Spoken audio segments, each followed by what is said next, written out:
को इस समय हम गुप्तार घाट में हैं और यहीं पर श्री गुप्त हरि जी कार्तिक भर इसे चरण पादुका मंदिर के नाम से जाना जाता है।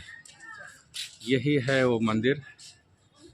यहीं पर अपनी चरण पादुका छोड़ के प्रभु साकेत धाम को चले गए थे।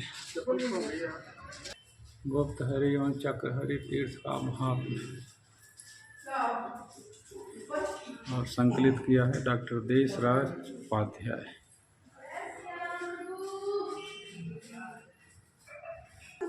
ये रही प्रभु की चरण पादुका। तो देख सकते हैं, यह वर मागव कृपा निकेता हृदय बसव श्री अनुज समेता गुप्तार घाट और ये चरण पादुका मंदिर है। हमारे महाराज जी यहाँ पर हैं उपस्थित। महाराज जी, क्या महात्म्य है इस मंदिर का? राम जी का महात्मा। राम जी त्रेता में प्रजा से यहाँ से चले गए थे। राम जी से भी पहले के स्थान है सतयुग का, जिसमें गुप्त हरि चक्र हरि के बारे में है। तीर्थम तंत्र श्रेष्ठम गोपतारा विधम महात्म विष्णु आस्थान नाम न गुप्त हरि। तीर्थों में श्रेष्ठ गोपतार नामक तीर्थ, जहाँ भगवान विष्णु यहाँ गुप्त रूप से निवास करते हैं। देवताओं में जब देवासुर संग्राम हुआ, देवताओं में राक्षसों में बहुत भयंकर युद्ध हुआ। उस युद्ध में सभी देवता हार गए, उनका राजपाट स्वर्ग सभी राक्षस ले लिए। सभी देवता मिलकर भगवान विष्णु जी के पास गए कि हमें स्वर्गात कैसे मिलेगा।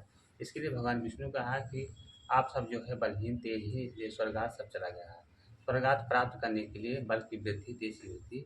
इसके लिए भगवान विष्णु कहा कि मैं मृत्यु लोक अयोध्या क्षेत्र पे आप सबके बल वृद्धि के लिए तप का अनुष्ठान करूँगा, तभी जो आप विजय हुए। देवताओं से भी कहा कि आप लोग भी जो है तप करें गुप्त रूप से अयोध्या में। ऐसा उपाय बताकर भगवान विष्णु जब बैकुंठ धाम संकर ध्यान हुए, तो यहाँ पर भगवान विष्णु चतुर्भुज रूप में प्रकट हुए। भगवान विष्णु नीचे गुप्त रूप में तप करने लगे। तप करने से पहले भगवान विष्णु के हाथ से सुदर्शन चक्र यहाँ गिर गया था। तप करते हुए बहुत दिन बीता। इनके प्रभाव से सभी देवताओं को अपार बल अपार तेज हुआ। पुनः सभी देवता युद्ध किए। उस युद्ध में सभी देवता विजयी हुए। स्वर्गात सभी को प्राप्त। स्वर्गात प्राप्त करने के बाद सभी देवता भगवान का दर्शन, उनका धन्यवाद देने के लिए अपने गुरु बृहस्पति जी की अगुवाई में यहाँ पर भगवान विष्णु सभी देवता आए। तो भगवान विष्णु तप कर रहे थे, उनकी स्तुति की, तब भगवान विष्णु प्रकट हुए। सभी देवताओं ने भगवान से कहा कि प्रभु आपके बताए हुए राजपाट स्वर्ग हम सभी को प्राप्त हुए। भगवान विष्णु प्रसन्न हुए। भगवान विष्णु कहा, हे देवताओं, आप सब अपनी प्रसन्नता के लिए इस समय आप सबकी क्या इच्छा है, जो इच्छा हो मांगो। तो सभी देवताओं ने कहा कि प्रभु हम सबकी इच्छा है कि हम सबकी रक्षा और बल वृद्धि के लिए आप यहाँ पर गुप्त रूप से निवास करें। तब भगवान विष्णु कहा कि तथास्तु। तभी से भगवान विष्णु यहाँ गुप्त रूप से निवास करते हैं। भगवान विष्णु ने देवताओं से कहा, हे देवताओं, जिस जगह मेरा सुदर्शन चक्र गिर गया था वह संसार में चक्र हरि जी के नाम से प्रसिद्ध होगा। जो मैं यहाँ गुप्त रूप में तप किया वह गुप्त हरि जी के नाम से प्रसिद्ध होगा। कोई भी जीव, कोई भी प्राणी गुप्त हरि चक्र हरि जी का जो भी पूजा पाठ करेगा उनको मनवांछित फल मिलेगा। ऐसा कहकर भगवान विष्णु यहाँ गुप्त रूप से निवास करने लगे। इसका कार्तिक का विशेष महात्मा। कार्तिक मास में, कार्तिक में तीर्थों के राजा प्रयाग तीर्थों के साथ आते हैं। गुप्त हरि चक्र हरि की पूजा पाठ करके एक माह कार्तिक बार वास करते हैं। देवराज इंद्र भी आते देवताओं के साथ, वो भी गुप्त हरि चक्र हरि पूजा पाठ करके एक माह कार्तिक बार वास करते हैं। क्योंकि भगवान विष्णु यहाँ निवास करते हैं, उन्हीं के सानिध्य में सभी देवता वास करते हैं। ये सतयुग की बात है। कि त्रेता में भगवान राम अयोध्या में 11,000 वर्ष राज किए। परम धाम को जाना हुआ पहले माता सीता, लक्ष्मण जी, सभी पुत्रों का राम जी ने राज्याभिषेक। सभी लोग कहे प्रभु के साथ चलने के लिए, लेकिन राम जी ने अयोध्या में 5 लोगों को रोक दिया। हनुमान, जामुन, विभीषण, दुबित मान। 5 लोगों को रोकने के बाद शेष सभी को लेकर राम जी पैदल चलकर यहाँ पर आए। इसको हम थोड़े में बता रहे हैं। जब राम जी प्रजा से यहाँ पर आए तो वाल्मीकि रामायण के उत्तर कांड में लिखा है कि राम जी, सरजू जी का जल उस समय ज़्यादा था। जो सरजू जी में जल घूमता है भंवर, उसको देखते हुए राम जी एक उत्तम स्थान पर आए। यही लिखा है वाल्मीकि रामायण में। एक उत्तम स्थान कौन है, एक पवित्र स्थान कौन है, जहाँ भगवान विष्णु यहाँ निवास करते हैं। यहाँ भगवान विष्णु ना निवास करते तो राम जी 10 किलोमीटर दूर आने का कोई मतलब ही नहीं था। जहाँ भगवान विष्णु पहले ही राम जी से पहले निवास कर रहे थे।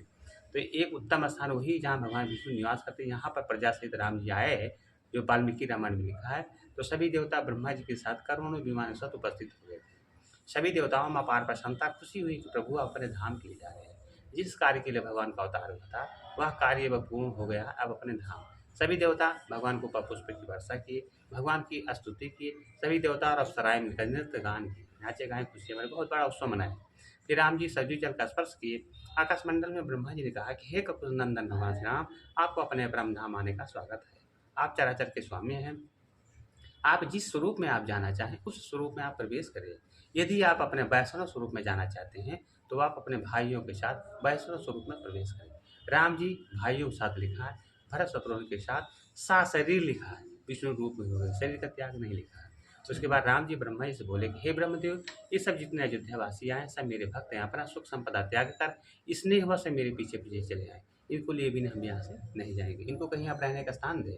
तब ब्रह्मा जी ने कहा कि प्रभु, जो जो देवताओं से, गंधर्वों से, यक्षों से जिनकी उत्पत्ति हुई थी वो सब अपने उसी अंश में विलीन हो जाएगा, जो ऐसे उनको हम अपने ब्रह्मलोक के आगे संतानक लोक हैं उसी लोक में सभी को रहने का स्थान देंगे। अयोध्या में कोई नहीं बचा है, पशु पक्षी पर्वत स्थल जीव जंगम जीव सूक्ष्म से सूक्ष्म अदृश्य जीव से भी राम जी के साथ चले आए। राम जी का नाम लिए, उनका चिंतन करते हुए सभी लोग राम जी को छोड़कर सभी लोग सरजू को गोता लगाए, सभी लोग सहज शरीर त्याग दे, हर्ष एवं खुशी के साथ, दुख के साथ नहीं, हर्ष एवं खुशी के साथ सभी लोग शरीर त्यागे। जो दिव्य शरीर हुआ वही विमान पर बैठते गए। राम जी का वाहन गरुड़ जी है, उस पर बैठे और अपने परम धाम निज धाम को राम जी लेकर यहाँ से चले गए। जय जय बोलो सियावर रामचंद्र की जय। बहुत सुंदर और बहुत ही दिव्य जानकारी आपने दिया। इस जानकारी के लिए आपको कोटिशः नमन है। बहुत बहुत धन्यवाद। Thank you so much. Ram ji के परम धाम जाने के बाद पूरा अयोध्या सब खाली हो गया था, अयोध्या कोई नहीं बचा था, प्रजा सहित राम जी यहाँ से चले गए थे। कुछ दिनों के बाद पूरी अयोध्या लुप्त हो गया, सब जंगल हो गया, सब खंडार हो गया था। इसका पुनः निर्माण जो है राम जी के पुत्र कुश ने बसाया है। इसमें वाल्मीकि रामायण के उत्तरकांड में लिखा है कि एक बार जो है अयोध्या देवी जो है देवी का रूप रखकर जो है कुश जी के पास मध्य रात्रि के समय गई।